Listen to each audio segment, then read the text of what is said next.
മഴ തോരും മുമ്പയുടെ പുതിയൊരു എപ്പിസോഡിൻ്റെ പ്രൊമോ റിവ്യൂയിലേക്ക് എല്ലാവർക്കും സ്വാഗതം. അങ്ങനെ ഹോസ്പിറ്റലിൽ നിന്ന് അലീന വരുന്നുണ്ട്.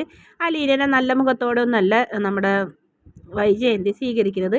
അടുക്കളയിൽ പണിയെടുക്കാൻ പറയുന്ന അലീനയെ തടയുന്നതും ബാലചന്ദ്രൻ തന്നെയാണ്. അങ്ങനെ അലീനനെ കൊണ്ട് പറഞ്ഞു, നീ ഇനിയൊരു പണി എടുക്കണ്ട, എല്ലാ പണിയും ഞാൻ തന്നെ എടുത്തോളാം. ഇവിടെ വേലക്കാരിക്കാണല്ലോ സ്ഥാനം, ഞാൻ പറയുന്നതും കേൾക്കാനും എൻ്റെ സങ്കടങ്ങളും ആരും മനസ്സിലാക്കില്ല എന്നും പറഞ്ഞ് വൈജയന്തി മുറിയിൽ കയറി വാലടയ്ക്കും. മുത്തശ്ശി അലീനനോട് ഒരു പണിയെടുക്കരുത് മോളെ, അവൾ പലതും പറയും, മോള് 2 ആഴ്ച റെസ്റ്റ് തന്നെ വേണം തന്നെയാണ് അലീനയോട് മുത്തശ്ശിയും പറയുന്നത്. അത് കൃഷ്ണമോളും ഏറ്റെടുക്കുന്നുണ്ട്. റിങ്കുവിനെ കാണാൻ ഒരുപാട് നേരം വരാന്തയിൽ നിൽക്കുന്നുണ്ട് അലീന, പക്ഷേ കാണില്ല. പക്ഷേ പിന്നീട് എങ്ങനെയോ അലീന വന്നത് മനസ്സിലാക്കി റിങ്കു ഓടി വരുന്നുണ്ട്. ഓടി വന്ന് കെട്ടിപ്പിടിക്കുന്നുണ്ട്. 2 പേരും കൂടെ പരസ്പരം അങ്ങോട്ടും ഇങ്ങോട്ടൊക്കെ എന്തൊക്കെയോ ഭാഷയിൽ സംസാരിക്കുന്ന ഒരു ഭാഗം കൂടി കാണിക്കുന്നുണ്ട്.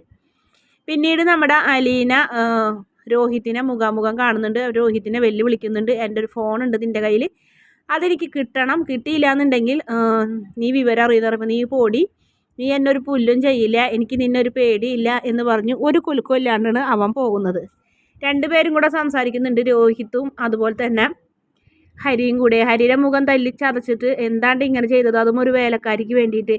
ഹരിയും മനുവേട്ടനും അലീനയും തമ്മിൽ എന്തെങ്കിലും ബന്ധമുണ്ടോ എന്ന് ചോദിച്ചപ്പോൾ എനിക്കും തോന്നുന്നുണ്ടാ അങ്ങനെ എന്തോ ഒരു ബന്ധം ഉണ്ടെന്ന് പറയും. നീയൊന്ന് സൂക്ഷിച്ചോ. അപ്പോൾ കമലാൻറ്റി ഇതൊക്കെ അറിഞ്ഞോ എന്ന് പറയും. എല്ലാം അറിഞ്ഞമ്മ, ഞാനിനി എങ്ങനെയാടാ അങ്ങോട്ട് വരാം കൊല്ലപ്പള്ളിയിലേക്ക്, എനിക്ക് ഇനി അവരുടെ മുഖത്ത് നോക്കാൻ പറ്റുമോ? അത് മാത്രമല്ല അവർ അമ്മയോട് പറയുമോ എന്ന് ചോദിക്കും. പറയരുതെന്ന് ഞാൻ കാല് പിടിച്ച് പറഞ്ഞിട്ടുണ്ടടാ. ഇനി എന്തായാലും തൽക്കാലം നമുക്കൊന്നിനും നിൽക്കണ്ട, മനുവേട്ടൻ എന്നെ ഇങ്ങനെ തല്ലിച്ചതയ്ക്കുന്നു ഞാൻ വിചാരിച്ചില്ലടാ എന്നൊക്കെ പറയുന്നുണ്ട്. അതിനുശേഷം നമ്മുടെ രേവതിനെ വിളിക്കുന്നുണ്ട്. അവിടെ ഹോസ്പിറ്റലിൽ നിന്ന് എത്തിയതും രേവതി ഉപദേശിക്കുന്നു, എന്തായാലും നമ്മുടെ രോഹിത്തിന് കൂട്ടു നിൽക്കരുത്, രോഹിത് ചെയ്യുന്ന ദുഷ്ടതരങ്ങളൊക്കെ ചേച്ചി കണ്ടില്ല എന്ന് നടിക്കരുത്, അത് അപ്പാപ്പ തന്നെ ബാലേന്ദ്ര സാറിനെ അറിയിക്കണം.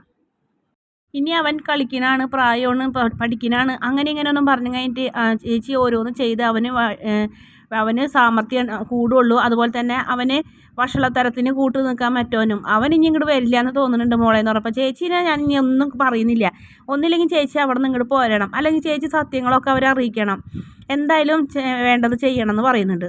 ശരി മോളെ, ഞാൻ എന്തെങ്കിലും ചെയ്യാം എന്ന് പറഞ്ഞ് ഫോൺ വയ്ക്കുന്നുണ്ട്.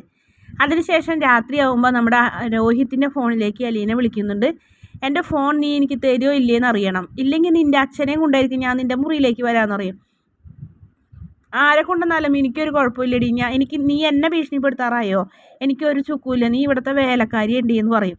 ശരി, ഞാൻ നിൻ്റെ റൂമിലേക്ക് വരും എന്ന് പറഞ്ഞാൽ വരും എന്ന് പറയും. നീ വാടി, എനിക്കൊരു പേടിയില്ല എന്ന് പറയും. അലീന പറഞ്ഞതാണ് മോനെ, നിനക്കെന്നെ ശരിക്കും അറിയത്തില്ല എന്നും പറയുന്നുണ്ട്.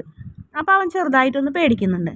പിന്നെ കാണിക്കുന്നത് മനുവിനെയാണ്. മനു വരുന്നുണ്ട്. മനു വരുമ്പോൾ മനുവിനെ വൈജയന്തി വഴക്ക് പറയുന്നത്, നിനക്ക് നാണില്ലടാ ഒരു വേലക്കാരിനെയും കൊണ്ട് താങ്ങി നടക്കാൻ, അവളെ നോക്കി ഹോസ്പിറ്റലിൽ ശുശ്രൂഷിച്ച് നിൽക്കണേ, നീ നിൻ്റെ അന്തസ്സും മഹിമയൊക്കെ കളയുന്നറപ്പം എനിക്ക് അതിനെക്കുറിച്ചുള്ള അന്തസ്സും മതി എന്ന് പറയും. ഞാൻ അവളോട് നിന്ന് പറഞ്ഞയച്ചാലോ എന്ന് വൈജയന്തി ചോദിക്കുമ്പോൾ ആൻറ്റി അവളെ അപ്പച്ചി അവളോട് നിന്ന് പറഞ്ഞയച്ചോ, പക്ഷെ പറഞ്ഞയക്കുന്ന ദിവസം എന്നെ ഒന്ന് അറിയിക്കണം, ഞാൻ കാറും കൊണ്ടുപോകുന്ന പറയും. ബാലചന്ദ്രനാണെങ്കിൽ ഇതെല്ലാം കേട്ടുകൊണ്ട് നിൽക്കുന്നുണ്ട്. അപ്പോൾ വൈജയന്തിക്ക് ഒന്നും മിണ്ടാൻ പറ്റില്ല. എന്തായാലും അലീനനെ ഉപേക്ഷിക്കില്ല എന്ന് അവരുടെ മുഖത്ത് നോക്കി തീർത്ത് പറയുന്നു അങ്ങനെ മനു. ആ സമയത്ത് രോഹിത്ത് കോളേജിൽ പോകാൻ ബാഗായിട്ട് വരും. അപ്പോൾ രോഹിത്തിനെ കാണുമ്പോൾ മനു പറയുന്നത്, എനിക്ക് നിന്നൊന്ന് കാണണമെന്ന് പറയും. ഞാൻ കാണണമെന്ന് വിചാരിച്ചിരിക്കുകയായിരുന്നു, ഇപ്പോൾ കണ്ടില്ലേ എന്ന് പറയും. ഇങ്ങനെ കണ്ടാൽ പോരാ, നിന്നെ ശരിക്കൊന്ന് കാണണം എന്ന് പറയും. അതും ബാലചന്ദ്രൻ കേൾക്കുന്നുണ്ട്. എന്തായാലും രോഹിത്ത് അങ്ങോട്ട് ദേഷ്യപ്പെട്ട് ഇറങ്ങി പോകുന്നുണ്ട്. പക്ഷേ ഒരു പേടി ഉണ്ടായിരുന്നു, വരാന്തയിൽ എത്തുമ്പോൾ ഒന്ന് നമ്മുടെ മനുവിനെ തിരിഞ്ഞ് നോക്കുന്നതായിട്ട് കാണിക്കുന്നുണ്ട്.